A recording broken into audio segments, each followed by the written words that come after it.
Good evening. Many of us will be hailing a cab or using a ride-share service this New Year's Eve, though.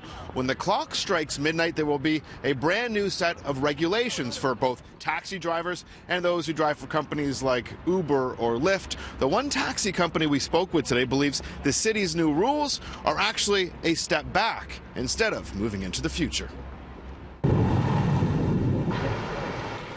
Anything from a Honda Fit to a tank can be put on the road. For years now, the City of Toronto has had vehicle standards in place for all taxi cabs. Beck's entire fleet has to be either hybrid or propane vehicles. But the city's new vehicle for hire bylaw states that cabs no longer have to be low emission, alternative fuel, or hybrid. Same goes for ride-share vehicles like Uber and Lyft. So in September, Toronto City Hall declared a climate emergency. Dropping the regulation has left Beck Taxi's manager of operations fuming.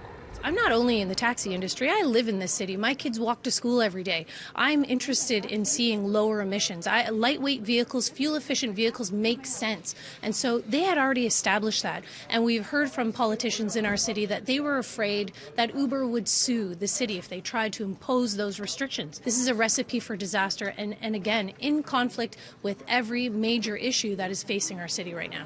We stopped by City Hall today to speak with the director of the department tasked with coming up and implementing the new rules. If the emission standards were already in place and the taxi companies say they didn't have an issue with them, why take them off the table? Why roll back? We were hearing from the industry, from taxi cab owners, that they were having challenges purchasing vehicles and the right type of vehicles, or it was having an impact on them. So this is something that we considered. We are considered heavily invested in the environment. The city says they're releasing these new rules and regulations to create a standard across the board, be it for traditional taxis or new ride-share services. Though taxi companies say with just days to go before the new rules are implemented, they aren't sure how to fulfill some of the new requirements, including a new standardized test all drivers will have to take through an unknown third party.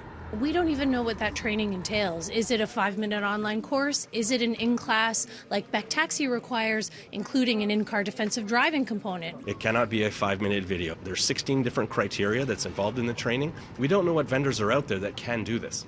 Well, that's still being ironed out. We are in the process of hiring someone that will help us assess the different training vendors that are out there. The city's going to be up against it to get that test ready for New Year's Day. Sounds like it won't be ready for New Year's Day. Now, there's multiple new rules and regulations that the city's rolling out. Another new one is that all cars and drivers will have to post inside their vehicle or on their app if they're recording you on video inside the vehicle. Though here's the thing. In some of these traditional taxi cabs, you may have noticed those cameras on their windshield. Well, those cameras were only ever accessible to police. Now it appears that rideshare services, potentially even taxi drivers, can videotape you with their own phones, their own cameras, and it's anyone's guess where that video could potentially end up.